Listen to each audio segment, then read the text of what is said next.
यजुर्वेद म्हणजे यज्ञासंबंधाचे ज्ञान देणारे वेद।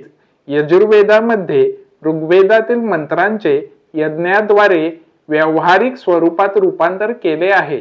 यजुर्वेदाच्या दोन शाखा आहेत, कृष्ण यजुर्वेद आणि शुक्ल यजुर्वेद।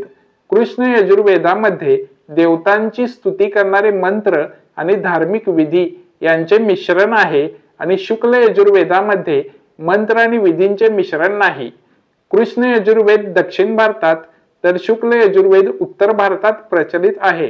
10 प्रमुख उपनिषदांपैकी ईश, कठ, तैत्तरीय आणि बृहदारण्यक ही 4 उपनिषदे यजुर्वेदामध्ये आहेत।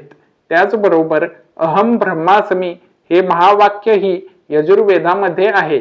यजुर्वेदाचे संकलन वेदव्यास यांनी केले असून नंतर व्यासांनी यजुर्वेद वैशंपायन ऋषींना